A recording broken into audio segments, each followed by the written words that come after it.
नमस्कार मंडळी, मी दिव्या तुमचं सगळ्यांचं आपल्या चॅनलवरती अगदी मनापासून स्वागत करते। तर आज मी तुमच्यासोबत घेऊन आलेले आहे उपयुक्त अशा kitchen home tips and hack, जी काही आपली रोजची अवघड वाटणारी कामं सोपी करण्यास मदत करतात। तर चला कुठलीही वेळ न घालवता व्हिडिओला सुरुवात करूया। आणि यातली पहिली टिप, बऱ्याच वेळा होतं असं की आपण एखाद्या रेसिपीसाठी किंवा सॅलडसाठी कांदा कट करतो, कधीतरी आपण अर्धाच कांदा उपयोगात आणतो आणि अर्धा कांदा तसाच शिल्लक राहतो आणि शिल्लक राहिलेला कांदा आपण फ्रीजला लावून देतो। त्यामुळे कांद्याचा उग्रट असा वास येतो आणि तो सर्वच फ्रीजवरती पसरतो। या कांद्याला प्रॉपर स्टोअर करण्याची पद्धत, हा कांदा आपल्याला असा स्टोअर करायचा नाही, तर स्वयंपाकात आपण जे तेल वापरतो त्या तेलाची एक लेयर ह्या कांद्याला अगोदर अशी लावून घ्यायची आणि त्यानंतरच हा कांदा आपल्याला फ्रीजमध्ये ठेवायचा आहे। आता तो कसा ठेवायचा आहे, तर यासाठी आपल्याला एखादं बाउल घ्यायचं आहे अशा टाईपचं, आणि आता हा कांदा ह्या बाउलमध्ये उलटा असा ठेवायचा आहे। आणि आता हा कांदा जर तुम्ही फ्रीजमध्ये लावलात तर आता याचा अजिबात कडवटपणा येणार नाही आणि कांद्याचा उग्र वासही फ्रीजभर पसरणार नाही। जेव्हा आपण एखाद्या लग्न कार्यासाठी किंवा एखाद्या फंक्शनसाठी अशा बांगड्याचा सेट तयार करून बॅगमध्ये घेऊन जात असतो, त्यावेळेस बऱ्याच वेळेस तुम्ही नोटीस केलं असेल की एकत्र घेतलेल्या ह्या बांगड्या इकडे तिकडे पसरतात आणि ऐन वेळेस आपल्याला एक एक बांगडी शोधत बसावी लागते आणि त्यामुळे आपला बराचसा वेळही जातो। तर असं होऊ नये, बांगड्यांचा तयार केलेला हा सेट आपल्याला असाच मिळावा, तर त्यासाठी जेव्हा आपण या बांगड्या प्रॉपर सेट करतो त्यावेळेस त्या तशाच न ठेवता त्या बांगड्यांना आपल्याला एखादी मोठी सेफ्टी पिन लावायची आहे। सेफ्टी पिन लावल्यामुळे ह्या बांगड्या एकाच पिनमध्ये व्यवस्थित राहतील, त्यातून त्या सेपरेट होणार नाही आणि अगदी ऐन वेळेसुद्धा गडबडीतसुद्धा तयार सेट हा आपल्याला मिळेल। आपली पुढची टिप आहे कंगव्याविषयी। बऱ्याचदा होतं असं की जेव्हा आपण कंगवा केस विंचरण्यासाठी घेतो तर बऱ्याचदा हा कंगवा आपल्याला ऑइली असल्यासारखा दिसतो।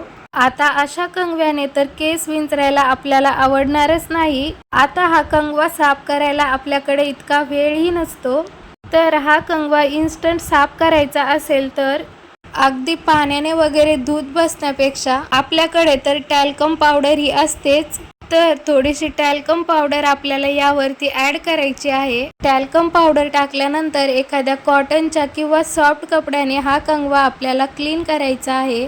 तुम्ही पाहाल किती जरी ऑइली कंगवा हा असला, अगदी पावडरने जरी तुम्ही थोडा वेळ साफ केला तर तो एकदम इझिली साफ होतो, ऑइल निघून जातं आणि या व्यतिरिक्त त्यावरती जो चिकटपणा असतो तो सुद्धा अगदी सहज निघून जातो। असा कंगवा जर आपण पाण्याने जर साफ करायला गेलो तर त्याला वाळायला देखील भरपूर वेळ जातो। इतका वेळ जर नसेल तर कंगवा साफ करण्याची ही ट्रिक तुम्ही नक्कीच ट्राय करू शकता। आपल्या घरामध्ये असणारे आरसे किंवा काचेच्या अशा बऱ्याच डेलिकेट वस्तू ज्या साफ करण्यासाठी नेहमीच आपण काळजीपूर्वक साफ करतो, एखाद्या सॉफ्ट कपड्याने आपण त्या साफ करतो, परंतु तुमच्याकडे जर असा एखादा काही सॉफ्ट कपडा वगैरे नसेल, आपल्या घरामध्ये असे मास्क तर असतातच, एक दोन वेळेस वापरल्यानंतर टाकून देतो, तर टाकण्यापूर्वी या मास्कचा उपयोग तुम्ही डेलिकेट वस्तू क्लीन करण्यासाठी करू शकता। कारण तुम्ही तर पाहिलंच असेल, असे मास्क खूपच सॉफ्ट असतात जे आपण वापरतो, तर याच मास्कच्या साहाय्याने आणि टॅल्कम पावडरच्या साहाय्याने आपण आरसा अशा काचेच्या वस्तू सहज साफ करू शकता। तर या मास्कवरती मी थोडीशी टॅल्कम पावडर वापरली। आता याच मास्क आणि टॅल्कम पावडरच्या साहाय्याने आपण ही काच साफ करणार आहोत। इथे आपण टॅल्कम पावडर वापरली आहे। पावडरमुळे ह्या काचेवर असलेले चिकट डाग ते सहज साफ होतात। त्याचबरोबर आपण ते साफ करण्यासाठी सॉफ्ट असा मास्क देखील वापरला आहे। मास्कमुळे त्या काचेवरती स्क्रॅच देखील पडत नाही आणि काचेच्या वस्तू डॅमेज देखील होणार नाही। तर काचेच्या वस्तू साफ करण्यासाठी एकदा मास्कचा उपयोग नक्कीच करून बघा।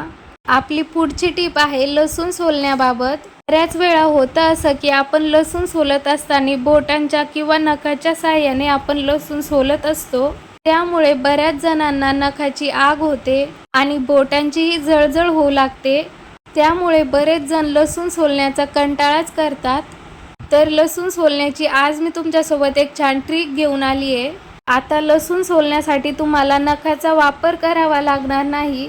तर त्यासाठी आपल्या घरामध्ये ज्या पाण्याच्या बॉटल्स असतात तर त्याच्या झाकणाचा आपल्याला वापर करायचा आहे. लसूण सोलायच्या वेळेस जिथे आपण नखांचा वापर करत होतो तिथे आपल्याला आता या झाकणाचा वापर करून लसूण सोलायचा आहे. तर इथे तुम्ही बघू शकता झाकणाच्या साहाय्याने हा लसूण पटापट सोलला जातोय आणि त्याचबरोबर नखांची आणि बोटांची सुद्धा जळजळ होत नाही. तर लसूण सोलण्याची ही ट्रिक तुम्हाला कशी वाटली कमेंट करून नक्की कळवा. बरेच दिवस आपण घर बंद करून बाहेर कुठे गावाला पिकनिकला कुठे गेलेलो असेल आणि ज्या वेळेस आपण घर परत उघडतो त्यावेळेस घरामध्ये खूप वाईट आणि उग्रट वास यायला लागतो. जास्त तर आपल्या बाथरूम टॉयलेट्समध्ये इतका स्ट्रॉंग वास असतो की तो बऱ्याच वेळ जात नाही. तर रूम फ्रेशनर वापरणं हा एक ऑप्शन असू शकतो. पण ऐन वेळेस जर रूम फ्रेशनर नसेल तर तुम्ही त्यावेळेस ही एक छान ट्रिक करू शकता. आपल्याला घ्यायचा एक माचीस आणि या माचीसच्या अशा 4 ते 5 काड्या बाथरूममध्ये पेटवायच्या आहे. काडी पेटल्यानंतर ती काडी पूर्ण बाथरूमभर अशी फिरवायची आहे. 4 ते 5 काड्या बाथरूममध्ये फिरवल्यानंतर पटकन बाथरूमचा दरवाजा लावून घ्यायचा आहे. 2 ते 3 मिनिटासाठी हा दरवाजा असाच बंद ठेवायचा आहे. 2 ते 3 मिनिटानंतर जेव्हा तुम्ही बाथरूमचा दरवाजा खोलून बघाल तेव्हा जो काही या बाथरूममधून हार्ड स्मेल येत होता तो माचीसमुळे अगदीच निघून गेलेला असेल. ही ट्रिक जेवढी इन्स्टंट आहे तेवढीच इफेक्टिव्ह सुद्धा आहे. त्यामुळे ही ट्रिक तुम्ही ट्राय करून एकदा नक्की पहा आणि ही ट्रिक तुम्हाला किती इफेक्टिव्ह वाटली कमेंट करून नक्की कळवा. आय होप फ्रेंड्स की आजच्या या व्हिडिओमधल्या छोट्या मोठ्या टिप्स अँड हॅक्स तुम्हाला सुद्धा नक्कीच उपयोगाच्या वाटल्या असतील. तर यातली कोणती आणि नवीन उपयुक्त टिप वाटली कमेंट करून नक्की कळवा. व्हिडिओ थोडा जरी युजफुल वाटला तर व्हिडिओला एक लाईक आणि तुमच्या फ्रेंड आणि फॅमिली सोबत शेअर करायला अजिबात विसरू नका. आणि हो, चॅनलवरती जर नवीन आला असाल तर चॅनलला एकदा नक्की सबस्क्राईब करा.